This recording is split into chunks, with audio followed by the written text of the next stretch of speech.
여러분, 50년 전 죽은 줄 알았던 첫사랑을 낡은 시계 하나로 다시 만나게 된다면 믿으시겠습니까?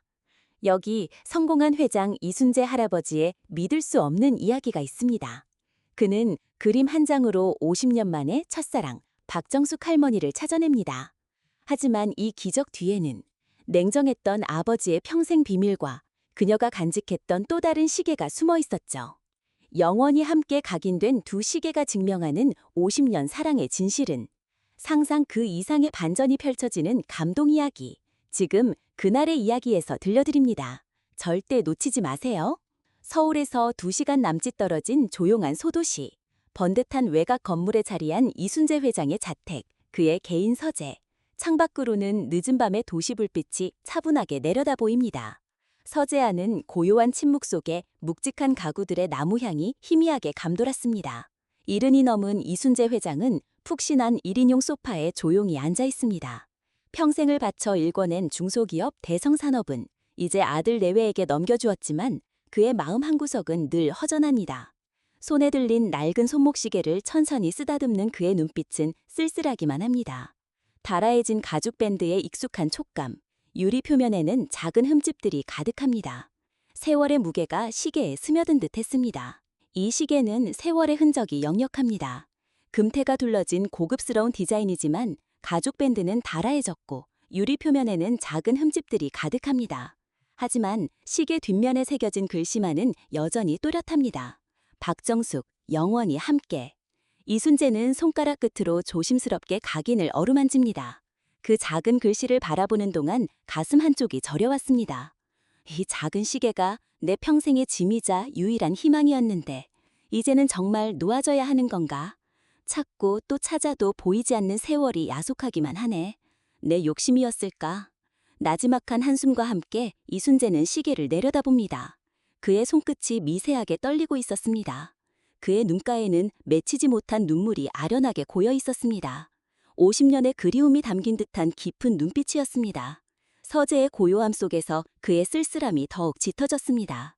모든 성공과 부귀영화도 이 빈자리를 채울 수는 없었습니다. 그때 그의 눈길이 창밖 아래쪽으로 향합니다. 한 소녀가 사람들 사이를 오가며 그림을 팔고 있습니다. 작고 마른 몸에 낡은 옷을 걸친 아이는 지나가는 사람들에게 간절한 목소리로 외칩니다. 아저씨, 이 그림 한 장만 봐주세요. 저희 할머니가 많이 편찮으셔서 병원비가 필요해요. 제가 밤새 그린 거예요. 제발요.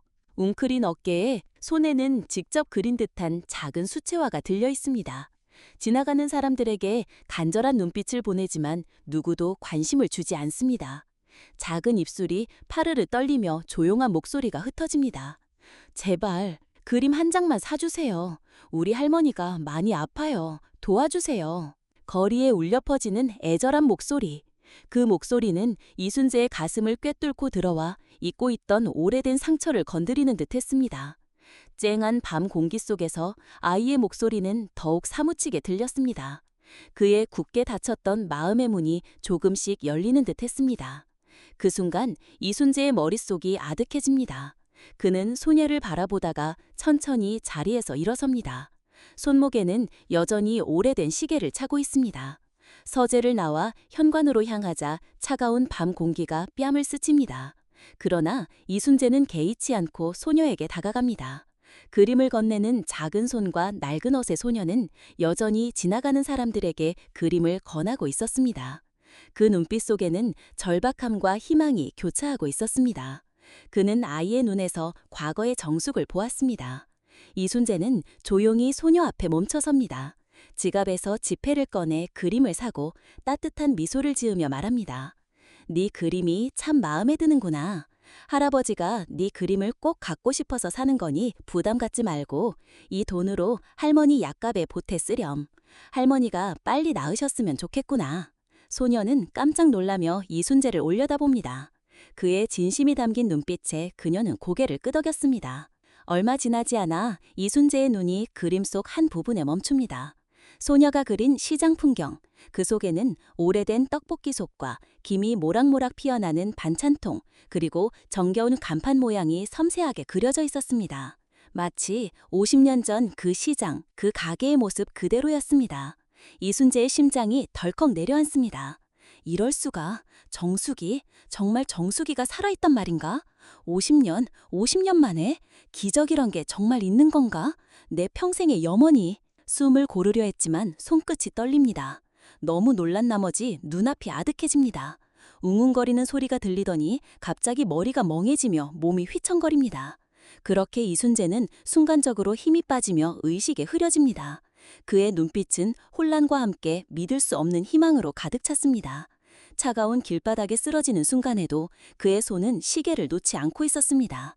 잃어버린 시간을 되찾을지도 모른다는 희미한 신라 같은 희망이었습니다. 얼마나 시간이 흘렀을까? 희미한 소음 속에서 정신을 차렸을 때 이순재는 길거리에 쓰러져 있었습니다. 몸은 춥고 머리는 욱신거렸지만 그의 정신은 오직 한 사람만을 향했습니다. 눈을 뜨자마자 그는 허둥지둥 몸을 일으켰습니다. 이순재는 본능적으로 주위를 빠르게 둘러봅니다. 그러나 그 소녀는 어디에도 없었습니다. 이순재는 주위를 뛰어다니며 필사적으로 소녀를 찾습니다. 아가씨, 아가씨! 그의 목소리는 갈라져 나왔습니다. 하지만 어디에도 보이지 않습니다. 이럴 수가? 그때 하나의 기억이 떠오릅니다. 소녀의 그림 속 풍경. 이순재는 하늘을 바라보다가 힘없이 두 눈을 꼭 감고 말합니다. 정수기가 살아있어. 분명해. 그의 목소리는 희미했지만 그 안에는 50년의 갈증이 해소되는 듯한 깊은 안도감이 서려 있었습니다. 온몸의 힘이 쭉 빠져나가는 듯 했습니다. 주저앉은 그의 어깨가 미세하게 떨렸습니다. 급히 자택으로 돌아온 이순재는 자신의 비서 최성호의 사무실을 찾습니다.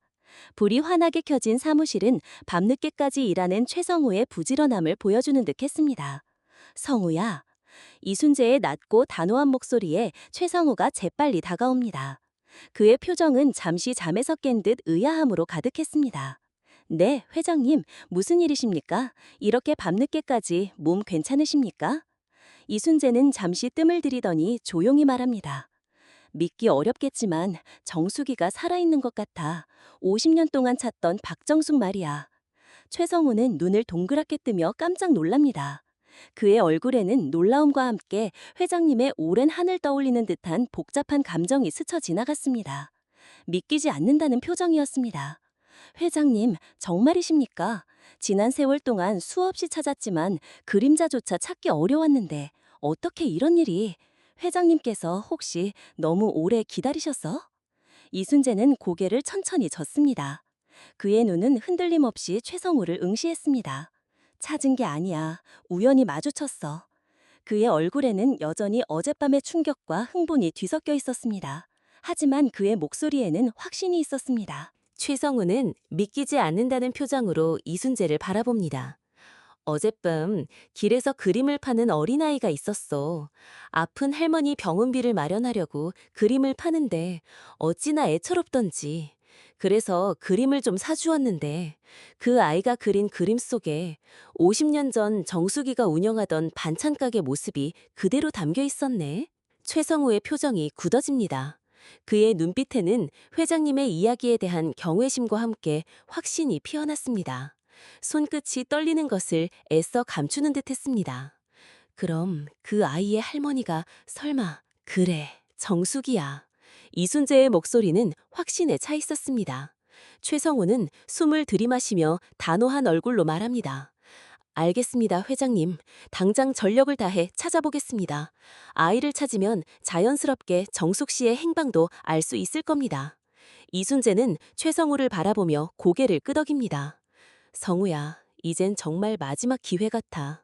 내 남은 생에 단 한순간도 후회 없이 정수기를 다시 만나고 싶네. 자네에게 부탁하네. 어떤 대가를 치르더라도 반드시 찾아줘. 부탁일세. 그의 눈빛은 간절함으로 빛났고 목소리에는 절박함이 묻어났습니다. 그의 손이 미세하게 떨리는 것을 최성우는 보았습니다. 최성우는 고개를 깊이 숙였습니다. 알겠습니다, 회장님. 제 목숨을 걸고라도 반드시 찾아내겠습니다. 최성우가 빠르게 나가자 이순재는 다시 창밖을 바라봅니다. 그날 본 아이의 그림, 그리고 정수기의 흔적, 50년을 찾아 헤맸던 사람, 이제야 다시 만날 수 있을까? 그의 눈가에 희미한 미소가 떠올랐습니다. 때는 1960년대 한적한 시골 마을의 오래된 시장 골목. 왁자지껄한 시장 소음 속에서도 유난히 정겹고 구수한 냄새가 풍기는 작은 분식집, 반찬 가게가 하나 있었습니다. 낡았지만 깨끗하게 관리된 가게 안에는 따뜻한 온기가 가득했습니다. 이곳은 박정숙의 가게였습니다. 갓 끓인 어묵 국물에 따뜻한 김이 모락모락 피어오르고 고소한 기름 냄새와 매콤달콤한 떡볶이 냄새가 오가는 이들의 발길을 붙잡았습니다. 장터 할머니들의 걸쭉한 웃음소리, 칼질소리, 찌개 끓는 보글거리는 소리가 정겹게 뒤섞였습니다. 발디비 틈없이 북적이는 시장 속 작은 안식처 같았습니다. 그녀는 어릴 적부터 부모님을 여의고 홀로 남겨져 할머니와 단둘이 이 작은 가게를 지키며 살아왔습니다. 매일 새벽 일찍 일어나 반찬 재료를 다듬고 따뜻한 어묵 국물과 떡볶이를 준비하며 하루하루를 버팁니다. 억척스럽게 살림을 꾸려나가야 했지만 그녀의 얼굴에는 항상 따뜻한 미소와 정이 배어 있었습니다. 동네 사람들은 정숙을 똑 부러지고 마음 착한 아이라고 불렀습니다. 하지만 그녀의 눈빛 속에는 어린 나이에도 불구하고 깊은 삶의 무게가 드리워져 있었습니다. 고된 삶 속에서도 희망을 잃지 않는 강인함이 느껴졌습니다. 그녀의 손은 늘 거칠었지만 그만큼 따뜻하고 야무졌습니다. 이순재가 중학교에 다닐 무렵 우연히 이 시장을 지나다 정숙의 가게 앞에서 발걸음을 멈췄습니다. 그날따라 유난히 화창한 날씨였습니다. 그는 가게 앞 평상에 앉아 부지런히 나무를 담는 정숙의 모습을 보았습니다. 그녀는 작은 손으로 바구니 속 나물들을 정리하며 중얼거렸습니다. 아이고, 오늘도 산더미네. 이걸 다듬어야 맛있는 반찬을 만들 텐데. 할머니 약값도 벌고. 그녀의 목소리에는 고단함 속에서도 가족을 위한 책임감이 묻어났습니다. 나물 담는 소리가 리드미컬하게 들려왔습니다. 갓 지은 따끈한 살밥 냄새가 바람을 타고 이순재의 코끝을 스쳤습니다. 그 향기는 그의 뇌리에 깊이 박혔습니다. 그의 눈은 왠지 모르게 그 작은 가게에 자꾸만 머물렀습니다. 이순재는 난생 처음 도는 광경에 발걸음을 멈췄습니다. 그는 지방 소도시에서도 손꼽히는 유지이자 명문 종갓집의 아들로 태어나 어릴 때부터 부족한 것 하나 없이 자라왔습니다. 집안에서는 항상 최고급 승용차가 드나들었고 안채 곳곳에는 값비싼 가구들이 놓여 있었습니다. 그는 완벽한 후계자로 자라야 했고 철저하게 관리된 교육을 받았습니다. 정숙의 가게는 그에게 있어 자신과는 너무도 다른 세상의 풍경이었습니다. 그는 낯선 풍경 속에서 묘한 이끌림을 느꼈습니다. 그의 심장이 평소와 다르게 쿵 하고 내려앉는 듯했습니다. 마치 잊고 지냈던 퍼즐 조각을 발견한 기분이었습니다. 그의 세상은 한순간에 달라지는 듯했습니다. 그때 바람이 불어 나물 한 줄기가 이순재의 발 앞에 떨어졌습니다. 이순재는 그 나무를 집어들고 정숙에게 다가갔습니다. 이건 네 거야. 정숙은 고개를 들었습니다. 햇빛을 받아 반짝이는 순진한 눈동자가 이순재를 올려다갔습니다. 그러나 그녀의 얼굴엔 어린 나이에도 불구하고 어딘가 어른스러운 쓸쓸함이 배어 있었습니다. 정숙은 가만히 나무를 받아들며 미소 지었습니다. 고마워. 이걸로 반찬하면 맛있을 거야. 맛보러 올래? 오늘 만든 떡볶이도 기가 막히게 맛있어. 그녀의 미소는 이순재의 마음속에 따뜻한 파장을 일으켰습니다. 묘한 설렘이 그의 가슴을 간지렸습니다. 왠지 모르게 끌리는 이 기분, 그는 홀린 듯 고개를 끄덕였습니다. 그렇게 두 사람의 인연이 시작되었습니다. 이순재는 정숙의 작은 가게 앞을 자주 지나갔습니다. 용돈으로 가게에 떡볶이를 사 먹기도 했고 그저 정숙이 일하는 모습을 바라보며 조용히 서 있기도 했습니다. 정숙은 그런 이순재에게 따뜻한 반찬을 건네주며 말했습니다. 이거 정성껏 무친 나물인데 한번 먹어볼래?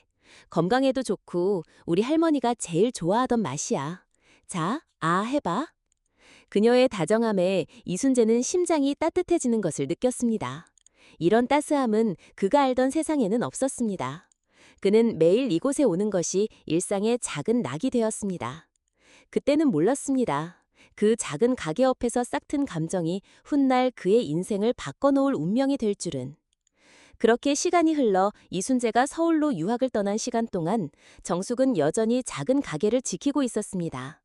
매일 새벽 시장에서 싱싱한 재료를 들여오고 정성스레 반찬을 만들며 하루하루를 버팁니다. 유학을 가기 전 이순재는 정숙에게 약속했습니다. 정숙아, 나 꼭 돌아올게. 돌아와서 우리 그때 다시 얘기하자. 그 말이 어떤 의미인지 정숙도 알고 있었습니다. 이순재가 떠난 뒤에도 그는 변함없이 편지를 보내왔습니다. 낯선 땅에서 적응하느라 바쁘다는 이야기, 새벽 수업이 힘들다는 푸념, 가끔은 그곳에서 본 예쁜 풍경들을 그림으로 그려보내기도 했습니다. 정숙은 매일 그 편지를 기다리며 이순재가 없는 고향에서 조용히 시간을 보냈습니다. 가게는 여전히 힘들었지만 이순재가 돌아온다는 희망이 그녀를 버티게 해주었습니다.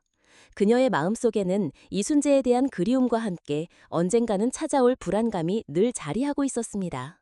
마치 폭풍전야의 고요함처럼 불안했습니다. 하지만 편지 한 통이 그녀의 하루를 지탱하는 유일한 빛이었습니다.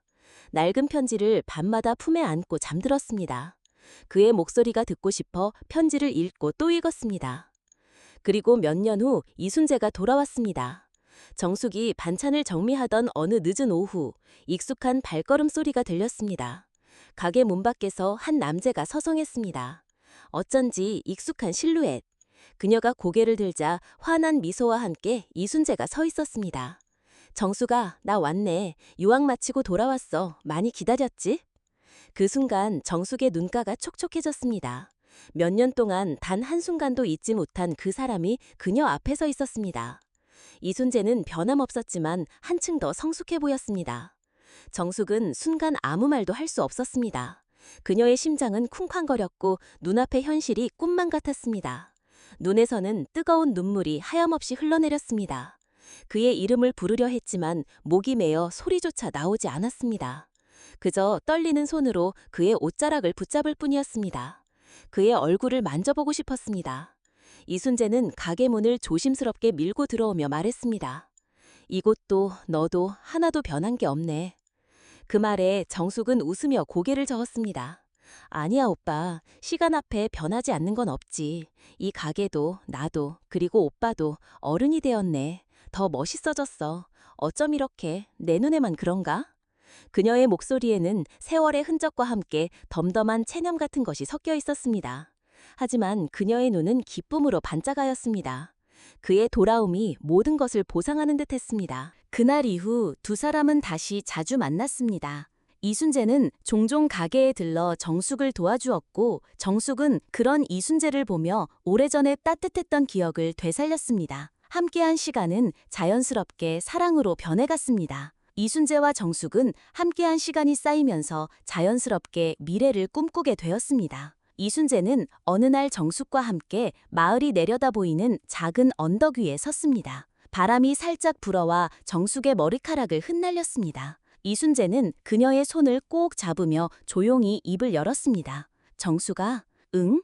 우리 결혼하자. 정숙은 놀란 듯 이순재를 바라보았습니다. 하지만 그의 눈빛에는 흔들림이 없었습니다. 이순재는 미소 지으며 그녀의 손을 더 꼭 쥐고 다른 한 손으로 시계를 건넸습니다. 정숙아, 이 시계 받아주겠나? 내 평생 너와 함께하고 싶다는 내 마음이야. 여기 뒷면에 박정숙, 영원히 함께라고 새겼어. 이 시계는 자네가, 그리고 나는 내 시계에 이순재, 영원히 함께라고 새겨서 평생 차고 있세. 어떤 어려움이 와도 이 시계는 절대 버리지 말아줘. 나 자네와 함께 늙어가고 싶어. 내 모든 것을 걸고 약속하네. 자네를 내 아내로 맞이하고 싶어. 받아주겠나? 정숙의 눈가가 촉촉해졌습니다. 이순재의 진심이 느껴졌고 결국 고개를 끄덕였습니다. 그녀의 입가에는 행복한 미소가 번졌지만 마음 한구석에는 알 수 없는 불안감이 스쳐 지나갔습니다. 마치 이 행복이 깨질까 두려워하는 듯 했습니다. 하지만 그의 진심에는 모든 불안은 잠시 잊혔습니다. 그녀는 그의 손을 놓지 않았습니다. 그의 따뜻한 손길이 너무나도 소중했습니다. 꿈 같은 순간이었습니다. 그래, 영원히 함께하자 우리. 그렇게 두 사람은 결혼을 약속했습니다. 그러나 그들의 행복은 오래가지 못했습니다. 이순재가 이 소식을 집안에 알리자마자 집안은 발칵 뒤집혔습니다. 그날 밤 이순재는 거실에서 아버지 이창호와 마주 앉아 있었습니다. 이창호는 싸늘한 표정으로 술잔을 내려놓으며 낮게 말했습니다. 순재야, 너는 우리 이씨 가문의 핏줄이다. 종갓집의 명예를 어찌 그런 시장 바닥의 계집으로 더럽힐 셈이냐. 네가 감히 어디서 그런 천한 것을 데려와 내 얼굴에 먹칠을 하려는 것이냐. 이런 불효 막심한 놈, 당장 그 계집과의 인연을 끊어라. 이순재는 당황하지 않고 차분하게 대답했습니다. 아버지, 정숙이에게는 그 어떤 처남도 없습니다. 그저 저의 진심을 알아주고 저를 있는 그대로 받아준 사람입니다. 저에게는 그 누구보다도 귀한 사람입니다. 아버지의 생각만이 옳다고 할 수 없습니다. 이 결혼은 제 평생의 반려를 찾는 일입니다. 제 인생입니다. 그의 목소리에는 사랑하는 이를 지키려는 강한 의지가 담겨 있었고 주먹을 쥔 손등에는 핏줄이 붉어져 나왔습니다. 그의 눈빛은 아버지의 굳은 의지와 정면으로 맞섰습니다. 집안의 정적이 날카로운 칼날처럼 흘렀습니다. 숨막히는 긴장감이 방을 가득 채웠습니다. 팽팽한 대립이 이어졌습니다. 그러나 아버지의 표정은 더 굳어졌습니다. 돈이 아니라 마음, 내가 지금 그런 한가한 소리를 할 때냐. 넌 우리 가문을 이어가야 할 사람이야. 감히 그런 처지의 여자랑 결혼해서 이 집안의 명예를 더럽힐 생각이냐. 이런 불효 막심한 놈, 당장 그 계집과의 인연을 끊어라. 이순재는 당황하지 않고 차분하게 대답했습니다. 아버지, 정숙이에게는 그 어떤 처남도 없습니다. 그저 저의 진심을 알아주고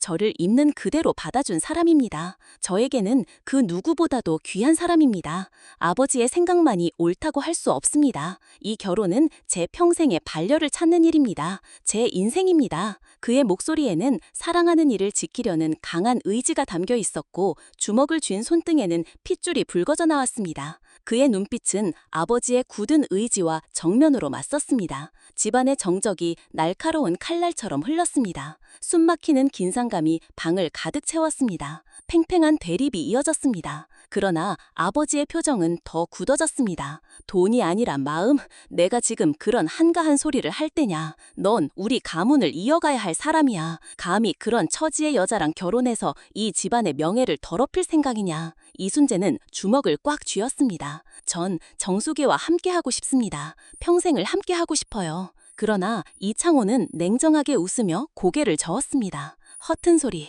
네게 정해진 길은 이미 있다. 정숙이, 네가 내 명을 거역한다면 그 시장 바닥의 가게부터 사라질 게다. 그리고 그 계집이 이 땅에 발붙이지 못하게 할 것이야. 내 말을 명심해라. 다시는 이런 소리 꺼내지 마라. 네가 불행해지는 꼴은 못 본다. 그 말에 이순재는 숨을 멈췄습니다. 단순한 반대가 아니라 정숙이에게까지 위해를 가하겠다는 의미였습니다. 그의 얼굴은 분노와 절망으로 일그러졌고 온몸에 소름이 돋는 듯했습니다. 사랑하는 이가 위협받는다는 사실에 그의 심장은 얼어붙었습니다. 그는 아버지를 향해 분노에 찬 눈빛을 보냈지만 이내 절망감에 휩싸였습니다. 무력감이 그를 덮쳤습니다. 그날은 평소와 다름없는 하루였습니다. 정숙은 가게 문을 열고 작은 솥들을 정리하며 하루를 시작했습니다. 햇살이 따뜻하게 스며들고 거리에는 사람들의 분주한 발걸음이 이어졌습니다. 그러나 그 평온한 일상은 단 몇 시간 만에 산산조각이 났습니다. 갑작스럽게 들이닥친 사람들이 가게를 둘러싸더니 곧이어 철거 작업이 시작되었습니다. 쿵, 쿵, 쿵. 땅을 울리는 굉음이 정숙의 심장을 때렸습니다. 유리창 깨지는 소리, 나무 부서지는 소리가 시장 전체를 뒤흔들었습니다. 고소하고 매콤했던 가게의 냄새는 삽시간에 먼지와 잿가루로 뒤덮였습니다. 눈앞에서 평생의 터전이 무너지는 광경은 악몽과도 같았습니다. 정숙은 황급히 뛰어나갔습니다. 이보세요. 이게 무슨 짓입니까? 제 삶의 전부예요. 우리 할머니가 평생 일궈 오신 곳이에요. 이러지 마세요. 제발요. 그녀의 목소리는 절규에 가까웠습니다. 손발이 차갑게 식어가는 듯했습니다. 눈앞에서 평생의 터전이 무너지는 광경에 그녀는 아무것도 할 수 없었습니다.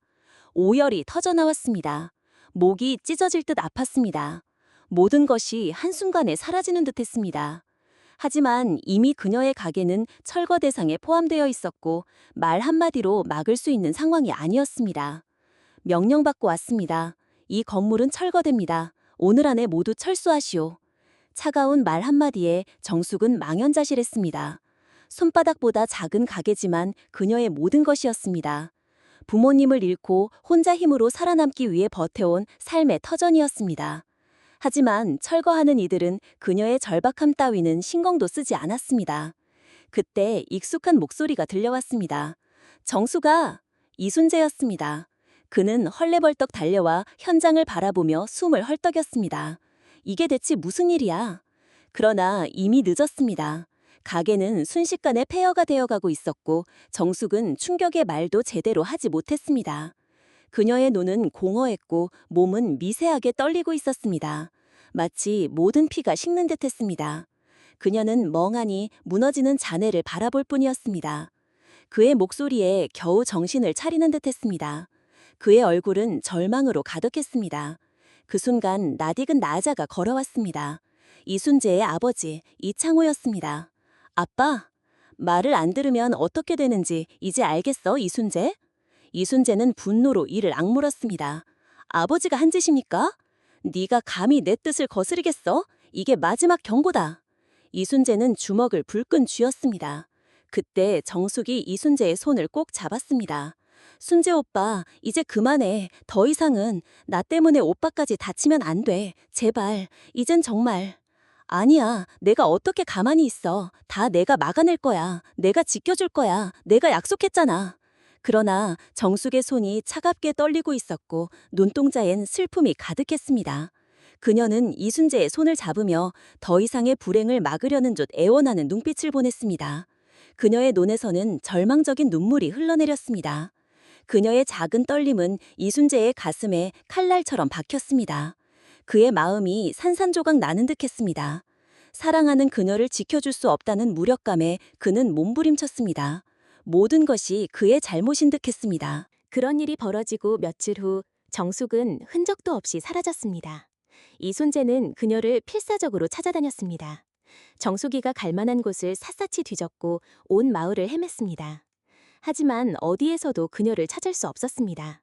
그러던 어느 날 그의 집 문 앞에 한 통의 편지가 놓여 있었습니다. 오빠, 나는 더 이상 오빠의 짐이 되고 싶지 않아. 행복하게 살아. 편지는 단 몇 줄이었습니다. 이순재의 슬픔은 이루 말할 수 없었습니다. 그는 무릎을 꿇고 주저앉아 세상이 무너지는 듯한 절규를 토해냈습니다.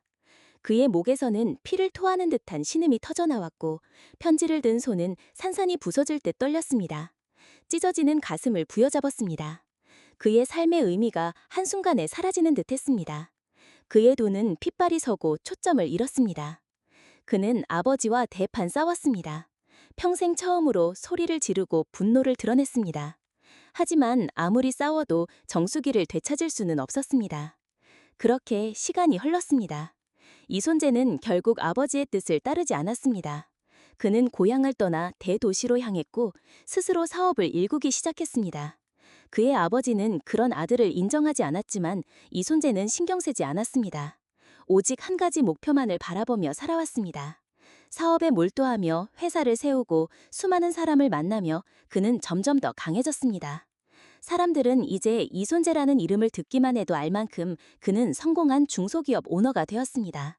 하지만 아무리 큰 부를 쌓아도 마음 한구석은 늘 텅 비어 있었습니다. 그는 여전히 정수기를 찾고 있었습니다. 50년이라는 세월 동안 단 하루도 포기하지 않았습니다. 하지만 그녀는 마치 이 세상에서 사라져버린 듯 단 한 번도 흔적을 드러내지 않았습니다.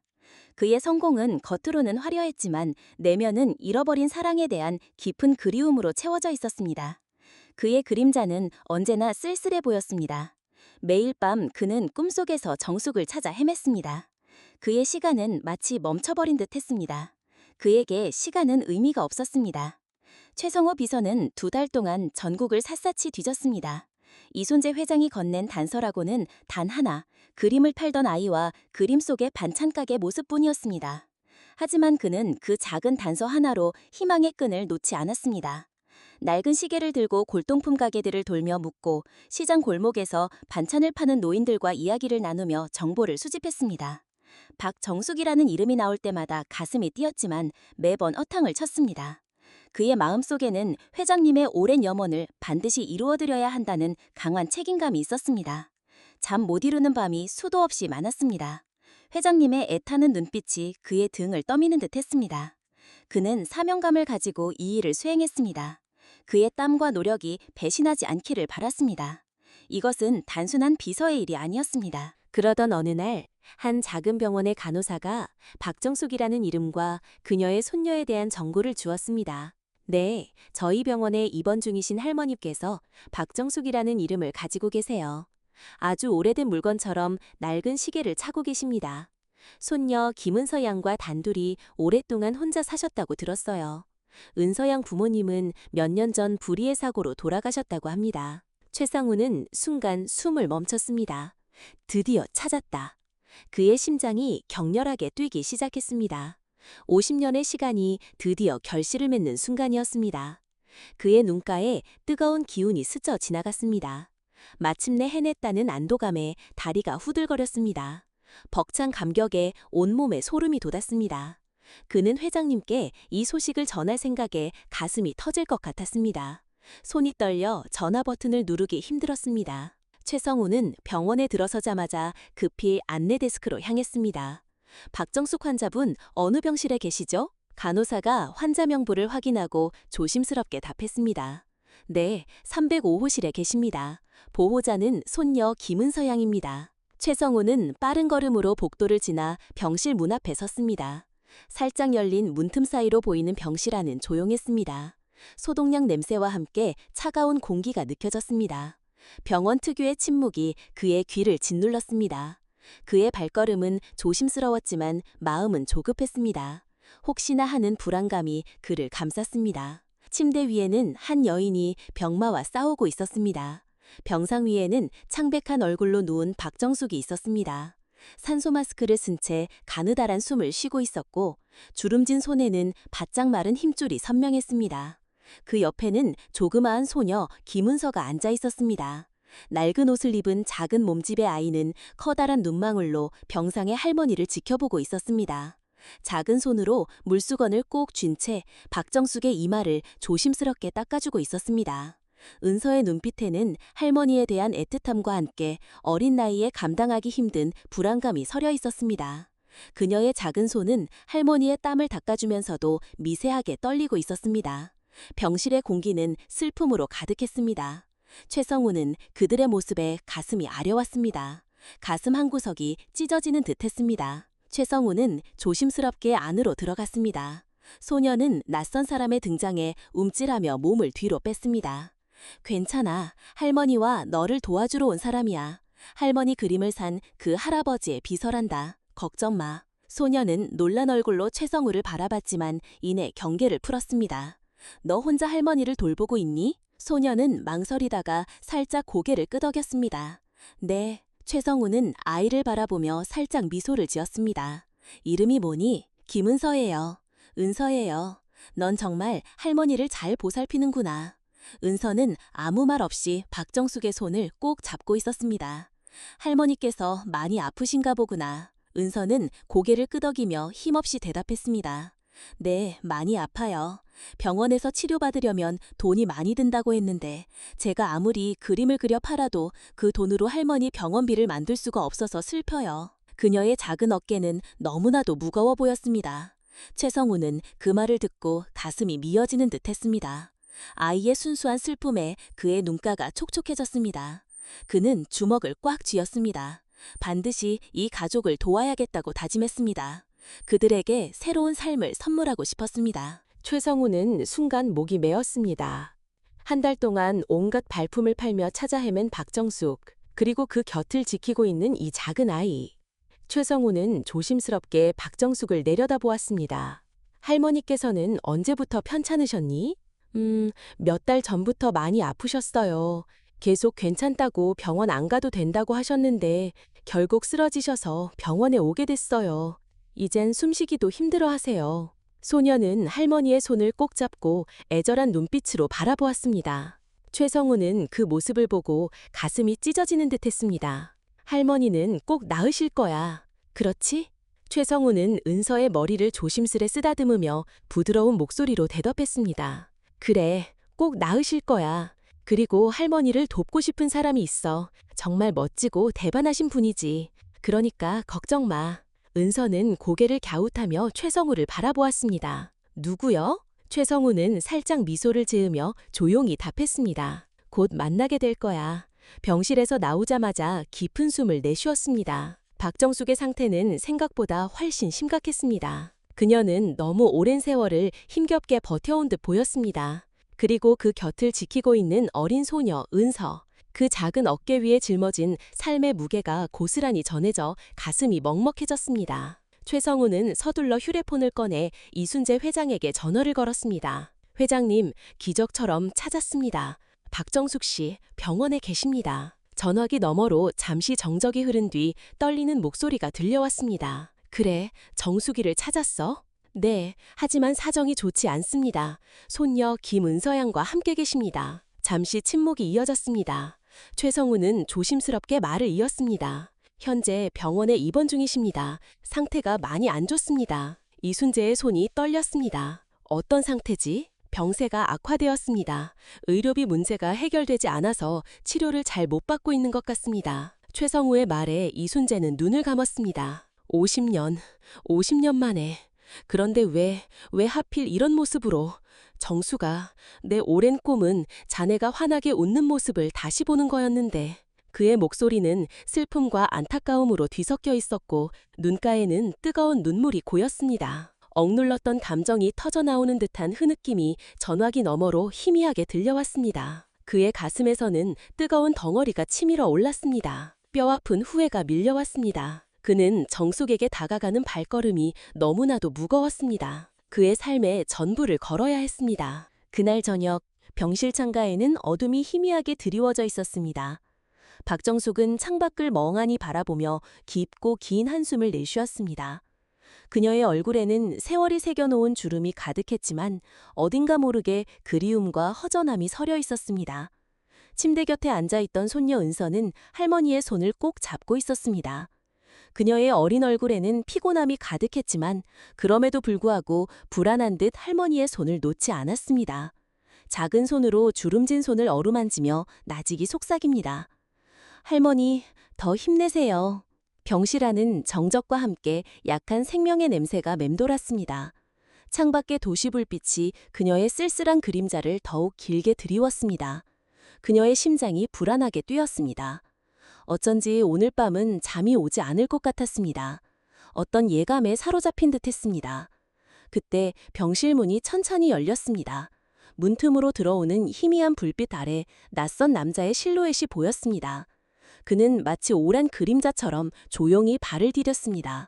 삐걱거리는 문소리가 정막을 깼습니다. 정숙은 그 소리에 천천히 고개를 돌렸습니다. 불길한 예감이 스쳤습니다.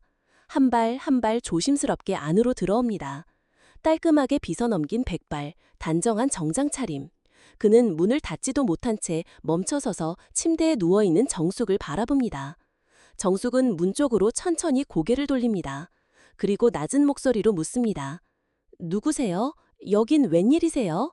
그녀의 목소리에는 미약한 경계심과 함께 낯선 이를 향한 피로감이 묻어났습니다. 오랜 세월 쌓인 외로움이 그 한마디에 담겨 있었습니다. 심장이 불안하게 뛰기 시작했습니다. 남자는 아무 말도 하지 않았습니다. 그의 시선은 마치 자석에 이끌린 듯 오직 그녀의 손목을 향했습니다. 그의 눈빛은 50년간의 탐색 끝에 마침내 찾아낸 보물을 보는 듯했습니다. 숨을 들이켰습니다. 그의 심장이 격렬하게 뛰었습니다. 말문이 막혔습니다. 눈을 떼지 못한 채 천천히 그녀의 손목을 향해 시선을 내렸습니다. 그 순간 그의 숨이 멎을 것 같았습니다. 오래전, 50년 전, 그가 떠나기 전 그녀에게 건넸던 시계. 그가 직접 채워주었던 그 시계가 아직도 그녀의 주름진 손목에 채워져 있었습니다. 그의 눈에는 믿을 수 없는 감격이 가득했습니다. 이순재의 입술이 미세하게 떨렸습니다. 손끝도 숨소리도 조심스러웠습니다.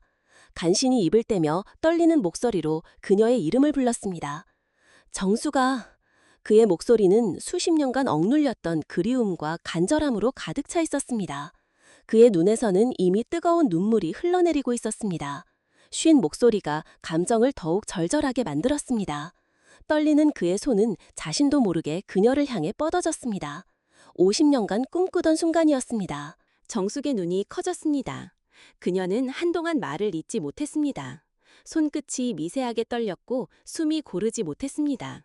그녀의 시선은 이순재의 얼굴에서 그의 손목에 채워진 시계로, 그리고 다시 자신의 손목에 채워진 낡은 시계로 향했습니다. 그녀의 눈빛이 흔들렸고 믿을 수 없다는 듯 자신의 손목 시계를 움켜쥐었습니다. 눈은 휘둥그레졌습니다. 이럴 리가 없다는 표정이었습니다. 그리고 마침내 순재 오빠. 그녀의 목소리는 희미했지만 그 안에는 50년의 그리움과 놀라움, 그리고 믿을 수 없는 감격이 뒤섞여 있었습니다. 끓어오르는 눈물이 시야를 가렸습니다. 그녀의 손은 무의식적으로 손목의 시계를 움켜쥐었습니다. 꿈인지 생시인지 알 수 없었습니다. 오빠의 목소리에 메말랐던 눈물이 복물 터지듯 쏟아졌습니다. 그녀는 떨리는 손으로 그의 얼굴을 어루만졌습니다. 두 사람은 아무 말 없이 서로를 바라보며 한없이 눈물을 흘렸습니다. 세월이 흘렀지만 서로를 향한 깊은 그리움은 여전히 선명했습니다.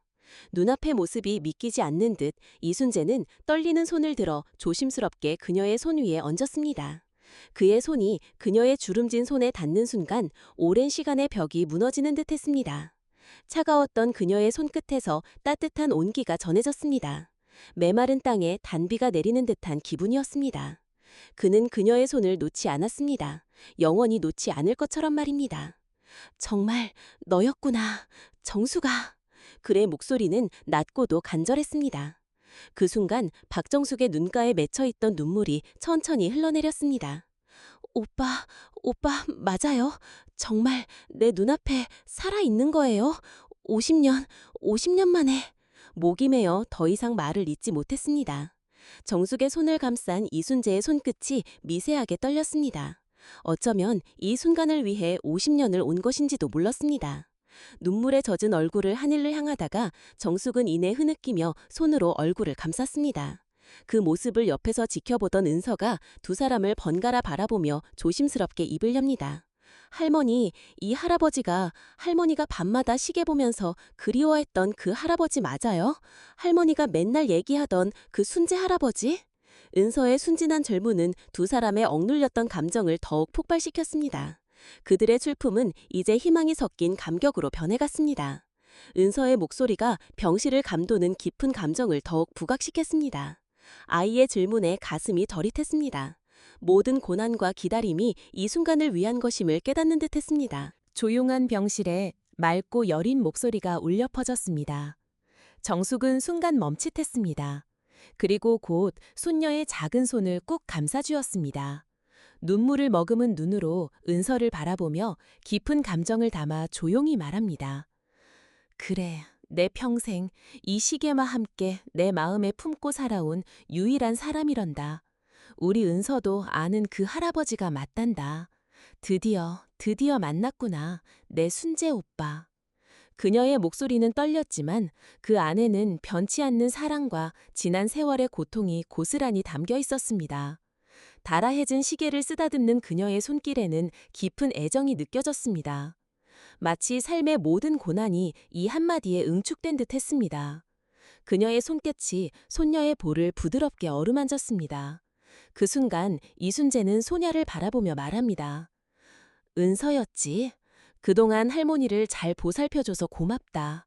힘들고 추울 텐데 거리에 나가 그림 팔아가며 할머니 병원비를 마련하느라 고생했어.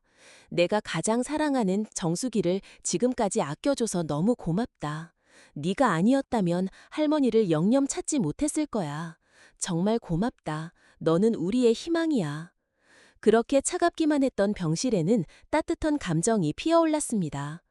그렇게 잠깐의 시간이 흐른 뒤 이순재는 곧바로 자리에서 일어나 최성우 비서를 향해 단호한 목소리로 말했습니다.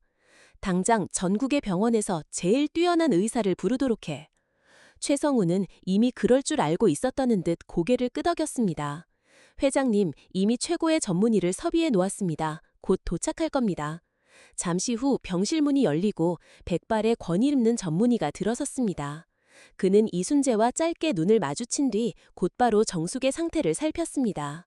환자분 상태는 위중했지만 충분히 치유가 가능합니다. 다만 장기적인 관리와 정성이 필요합니다. 이순재는 지체 없이 대답했습니다. 돈이 얼마가 들든 어떤 방법이든 써서 꼭 낫게 해주십시오. 그의 목소리엔 단호함과 간절함이 동시에 서려 있었습니다. 그의 눈빛은 정숙을 향한 변치 않는 사랑과 강한 책임감으로 빛났습니다. 그의 얼굴에는 잃어버린 시간을 되찾으려는 굳은 의지가 엿보였습니다. 어떤 대가라도 치를 각오가 되어 있었습니다.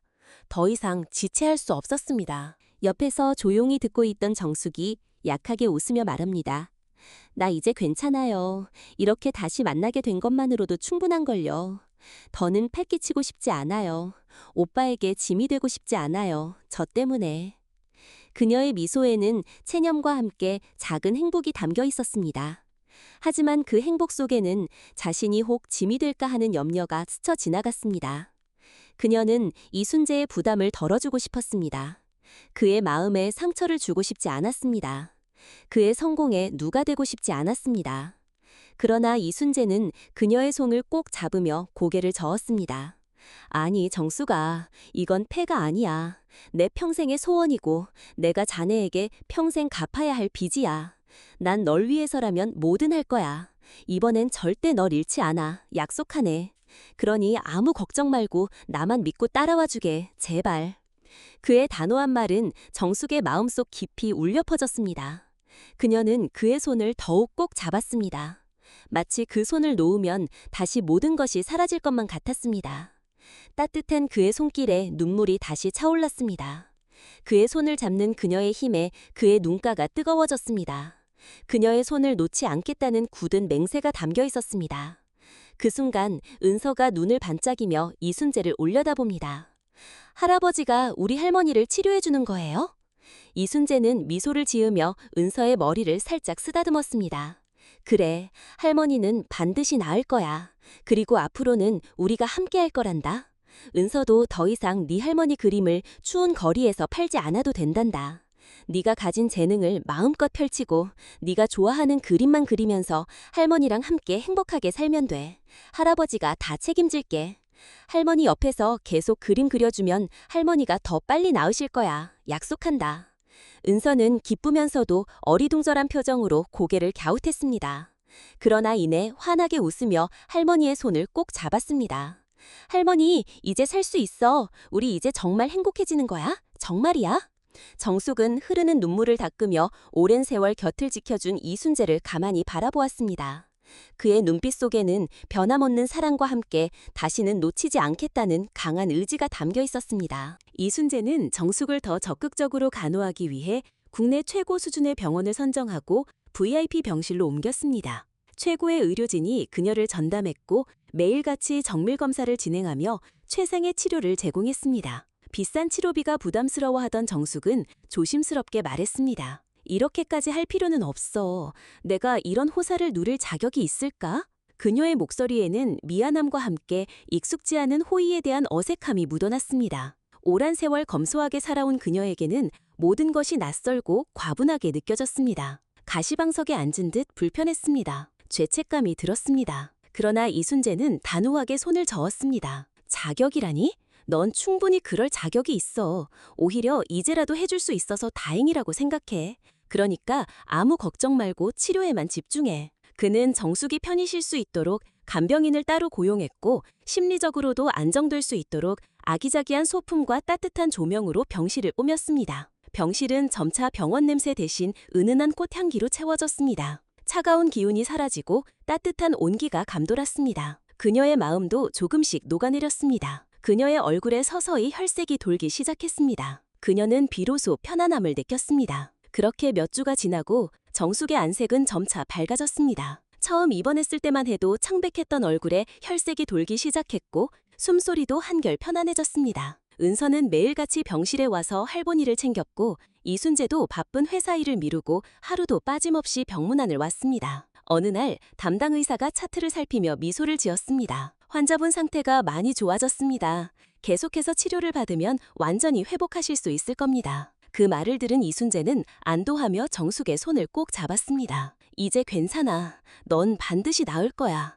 그리고 남은 인생 더 이상 혼자 두지 않을 거야. 그의 눈가에는 벅찬 감격의 눈물이 고였습니다. 그의 얼굴에는 오랜 고통 끝에 찾아온 평화가 깃들었습니다. 50년간의 무거운 짐을 내려놓는 듯한 안도감이었습니다. 그의 손은 정숙의 손을 놓지 않았습니다. 마침내 그녀를 다시 얻었다는 기쁨이었습니다. 모든 후회가 눈 녹듯 사라졌습니다. 정숙은 뜨거운 눈빛으로 이순재를 바라보았습니다. 50년의 세월이 흘렀지만 그는 여전히 자신을 지켜주는 사람이었습니다. 그렇게 시간이 흘러 정숙의 건강이 완전히 회복되어 퇴원을 하게 되었습니다. 퇴원하는 날 병원의 출입문이 활짝 열리며 정숙의 한 걸음 내디뎠습니다. 그녀의 옆에는 이순재가 든든하게 서 있었고 은서는 활짝 웃으며 할머니의 손을 꼭 잡고 있었습니다. 차가 병원을 출발하자 창밖으로 스쳐가는 풍경이 점점 변해갔습니다. 복잡한 도시를 지나고 넓은 들판과 한적한 도로를 따라 달려갔습니다. 우리 어디로 가는 거야? 정숙이 창밖을 바라보며 조심스럽게 물었습니다. 이순재는 부드러운 미소를 지으며 답했습니다. 네가 마음 편히 쉴 수 있는 곳,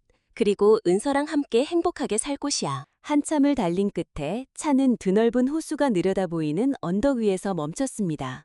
창문을 열자 상쾌한 바람이 얼굴을 스치고 멀리서 물결 소리가 잔잔하게 들려왔습니다. 정숙은 차에서 내려 눈앞에 펼쳐진 광경을 바라보았습니다. 아름다운 정원이 있는 넓은 집, 그리고 그 뒤로 끝없이 펼쳐진 푸른 호수. 풀내음과 함께 상쾌한 호수바람이 그녀의 얼굴을 감쌌습니다. 잔잔한 물결 소리가 마음의 평화를 가져다 주었습니다. 그녀의 뺨에 닿는 햇살이 따뜻했습니다. 이곳은 마치 꿈속의 풍경 같았습니다. 50년 만에 찾아온 진정한 휴식이었습니다. 모든 것이 완벽했습니다. 놀란 듯 말을 잇지 못하는 그녀를 향해 이순재가 따뜻한 목소리로 말했습니다. 이제 우리 셋이 함께 지낼 집이야. 은서도 더 이상 좁은 집에서 살 필요 없어. 할머니랑 같이 이곳에서 마음껏 뛰어놀고 그림도 그리고 행복해야지. 은서는 두 팔을 활짝 벌리며 소리쳤습니다. 와, 우리 이제 여기서 사는 거예요? 할아버지 최고! 그제야 정숙의 눈가에 뜨거운 눈물이 맺혔습니다. 그녀의 가슴은 벅차올랐고 믿을 수 없는 현실에 감격했습니다. 오랜 세월 쌓였던 고단함이 한순간에 녹아내리는 듯했습니다. 이제야 진정한 가족이 생긴 듯했습니다. 그녀는 이 기적 같은 순간을 평생 잊지 못할 것이라고 생각했습니다. 그녀는 떨리는 손으로 이순재의 손을 잡았습니다. 고마워요. 정말 너무 고마워요. 그녀의 목소리는 감동으로 떨렸습니다. 50년 만에 찾아온 진정한 안도감이었습니다. 그의 손을 놓지 않으려 했습니다. 그의 따뜻한 손길이 모든 아픔을 치유하는 듯 했습니다. 그날 이후 세 사람은 마치 오래전부터 함께였던 가족처럼 하루하루를 함께했습니다. 아침이면 정숙은 호숫바람이 살랑이는 마당에서 은서의 머리를 빗겨주었고 이순재는 정성껏 내린 커피를 두 사람에게 건넸습니다. 갓 내린 커피의 고소한 향이 평화로운 아침 공기를 채웠습니다. 멀리서 들려오는 새들의 지저김이 평온한 일상을 더했습니다. 은서의 밝은 웃음소리가 집안에 울려 퍼졌습니다. 평범하지만 소중한 일상이었습니다. 매일 아침이 축복 같았습니다. 할머니, 오늘도 그림 그리러 갈까? 은서가 작은 손으로 정숙의 팔을 꼭 붙잡고 물었습니다. 정숙은 따뜻한 눈길로 소녀를 바라보며 고개를 끄덕였습니다. 그래, 우리 그림 그리러 가자. 세 사람은 호숫가로 나란히 걸어나갔습니다. 정숙은 호숫가 근처에 작은 작업실을 꾸며 손녀와 함께 그림을 그리기 시작했습니다. 언젠가 다시 반찬 가게를 열고 싶다는 소녀의 꿈을 들었을 때 그녀는 오랜 세월 잊고 지냈던 손맛에 대한 애정을 되찾은 듯했습니다. 할머니, 나중에 크면 할머니처럼 멋진 반찬 가게를 하고 싶어요. 은서는 정숙이 만든 반찬 그림을 보며 해맑게 웃었습니다. 그 말을 들은 이순재는 살며시 정숙의 어깨를 감싸며 말했습니다. 우리 정숙이가 다시 그렇게 환하게 웃으며 손맛을 보여주고 있네. 그때 그 떡볶이 맛이 아직도 생생해. 정숙은 이순재를 바라보며 오래전 젊은 시절 가게에서 환하게 웃던 자신을 떠올렸습니다. 그 시절 모든 것이 무너져 내렸던 가게. 그러나 이제는 새로운 시작을 할 수 있었습니다. 이제야 모든 게 제자리로 돌아온 것 같아요. 그녀는 손에 묻은 물감을 털어내며 조용히 중얼거렸습니다. 그녀의 눈빛에는 과거의 아픔을 딛고 일어선 강인함과 함께 새로운 삶에 대한 기대감이 가득했습니다. 마치 새로운 싹이 돋아나는 듯한 생명력이 느껴졌습니다. 얼굴에는 만족감과 평화가 어린 듯했습니다. 그녀는 마침내 진정한 행복을 찾았습니다. 저녁 식사 후 이순재와 최성우 비서는 서재에서 차를 마시고 있었습니다. 분위기가 한결 편안해진 가운데 최성우는 조심스럽게 입을 열었습니다. 회장님, 사실 정숙 씨에 대한 말씀드릴 게 있습니다. 이순재는 최성우를 물끄러미 바라보았습니다. 최성우는 잠시 망설이더니 말을 이었습니다. 제가 지난 세월 동안 감히 말씀드리지 못했던 일이 있습니다. 회장님의 부친이신 이창호 사장님께서는 정숙 씨가 그 가게를 떠난 뒤 홀로 남겨지지 않도록 비밀리에 저에게 지시하셨습니다. 작은 거처와 최소한의 삶을 이어갈 수 있는 정착금을 마련해 주라고요. 회장님께는 절대 알리지 말라시면서 최성우의 목소리에는 오랜 비밀을 털어놓는 듯한 주저함과 안도감이 섞여 있었습니다. 그의 눈빛에는 회장님에 대한 미안함과 함께 숨겨진 진실을 밝히는 결단이 엿보였습니다. 깊은 한숨을 쉬며 그는 말을 이어갔습니다. 모든 진실을 털어놓는다는 해방감이 느껴졌습니다. 그의 어깨는 무거워 보였습니다. 이순재는 충격으로 말을 잇지 못했습니다. 그의 눈은 크게 뜨였고 입술은 미세하게 떨렸습니다. 믿을 수 없다는 표정이었습니다. 마치 굳게 닫혔던 과거의 문이 활짝 열리는 듯했습니다. 매정하게만 느껴졌던 아버지의 숨겨진 배려. 가문의 명예를 위해 어쩔 수 없는 선택을 하면서도 한편으로는 자식의 사랑했던 여인에 대한 최소한의 온정을 베풀었던 아버지의 마음이 이제야 어렴풋이 이해가 되었습니다. 그의 눈가에 뜨거운 눈물이 맺혔습니다. 그는 고개를 숙여 흐느꼈습니다. 아버지에 대한 오랜 오해와 미움이 눈물과 함께 씻겨 내려가는 듯했습니다. 억눌렸던 감정이 폭포수처럼 쏟아져 내렸습니다. 그의 어깨는 한없이 떨렸습니다. 아버지를 미워했던 스스로에게도 미안한 마음이 들었습니다. 그는 비로소 아버지를 진정으로 이해했습니다. 오랜 회한이 풀리는 듯했습니다. 다음 날 이순재는 홀로 아버지의 묘를 찾아갔습니다. 아버지, 그때는 아버지가 너무나도 미웠습니다. 제 사랑을 빼앗아간 세상에서 가장 냉혹한 분이라고 생각했습니다. 하지만 이제야 알 것 같습니다. 아버지께서도 저와 정숙이를 완전히 저버리진 않으셨다는 걸. 당신만의 방식으로, 제게는 가혹했지만 당신은 당신의 방식으로 우리를 지키려 하셨다는 걸. 제 어리석음을 용서하십시오, 아버지. 이순재는 조용히 술잔을 따랐습니다. 그의 목소리에는 후회와 함께 아버지에 대한 뒤늦은 이해와 사랑이 담겨 있었습니다. 묘비에 차가운 손을 얹은 채 그는 한참을 서 있었습니다. 늦은 바람이 그의 백발을 스쳤습니다. 이제야 진정으로 아버지를 용서할 수 있었습니다. 그의 마음속 오랜 응어리가 풀리는 듯했습니다. 그의 눈빛에는 평화가 깃들었습니다. 며칠 뒤 호숫가 작업실에서 정숙은 은서와 함께 그림을 그리고 있었습니다. 그때 정숙은 주머니에서 조심스럽게 낡은 천 주머니를 꺼냈습니다. 그 안에는 이순재의 시계와 놀랍도록 비슷하게 생긴 또 다른 시계가 들어 있었습니다. 은서야, 이거 할머니가 아주 오래전에 준비했던 거야. 할아버지 주려고. 시계 뒷면에는 희미하지만 또렷하게 각인된 글씨가 있었습니다. 이순재, 영원히 함께. 이순재가 다가와 그 시계를 보고는 숨을 들이켰습니다. 정수가, 자네도 이런 시계를? 그의 눈은 놀라움과 함께 깊은 감동으로 물들었습니다. 50년 전 그 순간이 데자뷰처럼 스쳐 지나갔습니다. 그는 두 손으로 자신의 시계와 정숙의 시계를 조심스럽게 감싸쥐었습니다. 그의 심장이 터질 듯이 뛰었습니다. 말문이 막혔습니다. 온몸에 전율이 흘렀습니다. 정숙은 미소 지으며 고개를 끄덕였습니다. 나도 오빠와 똑같은 마음이었나 봐요. 이 시계에 이순재, 영원히 함께라고 새겨뒀는데 결국 전해주지 못하고 이렇게 평생 품고만 있었네요. 버릴 수가 없었어요.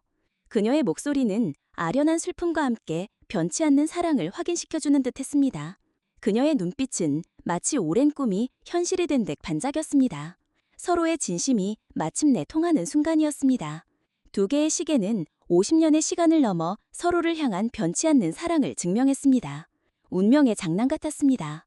이순재는 두 시계를 나란히 놓고 바라보았습니다. 서로 다른 시기에 똑같은 진심이 새겨져 있었습니다.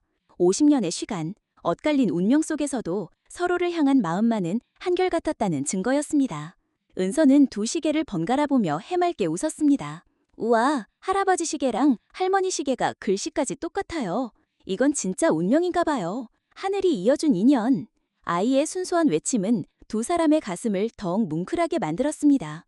그들은 서로를 바라보며 잔잔한 미소를 지었습니다. 모든 고난과 오해가 이 한마디에 녹아내리는 듯했습니다. 벅찬 감동이 온몸에 감쌌습니다. 이제 모든 퍼즐이 맞춰진 듯했습니다. 그들의 삶은 마침내 완성되었습니다. 세 사람은 서로를 바라보며 따뜻한 미소를 지었습니다. 모든 오해가 풀리고 숨겨진 진심이 드러난 순간이었습니다. 이제 그들은 과거의 아픔을 넘어 완전한 행복을 찾을 수 있었습니다. 저녁이면 세 사람은 함께 식탁에 둘러앉아 따뜻한 밥을 나누었습니다. 밥상 위에는 정숙이 정성껏 만든 반찬이 놓였고 은서는 작은 손으로 밥을 떠먹으며 웃었습니다. 할머니, 할아버지, 우리 영원히 같이 살아요. 순간 이순재와 정숙은 서로를 바라보며 눈가를 붉혔습니다. 너무나도 당연하고 평범했어야 할 순간이었지만 두 사람은 평생을 돌아서야만이 이 행복을 다시 찾을 수 있었습니다. 이순재는 은서의 작은 손을 조심스럽게 감싸주며 말했습니다. 그래, 이제 우리는 영원히 함께야. 정숙도 조용히 고개를 끄덕였습니다. 50년을 돌아 이제야 다시 찾은 따뜻한 손길. 그들의 손이 맞닿았을 때 그들의 눈빛 속에는 말로 다 할 수 없는 사랑과 안도감, 그리고 영원한 행복이 담겨 있었습니다.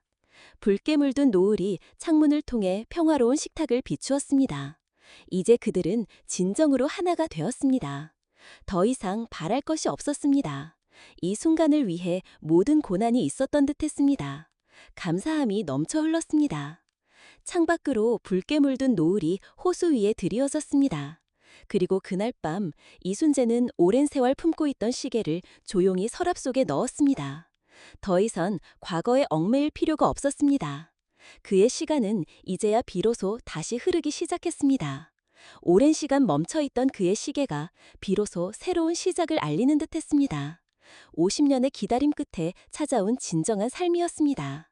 어쩌면 지난 50년은 이 순간을 위해 우리가 각자의 자리에서 더 단단해지고 더 간절해지도록 주어진 시간이었을지도 모르겠군. 이제 알 것 같아, 내 정수가. 오늘의 이야기는 여기까지입니다. 구독을 눌러주시면 매일 올라오는 영상들을 더 빠르게 보실 수 있습니다. 영상이 재미있으셨다면 좋아요도 부탁드립니다. 내일 또 뵙겠습니다. 감사합니다.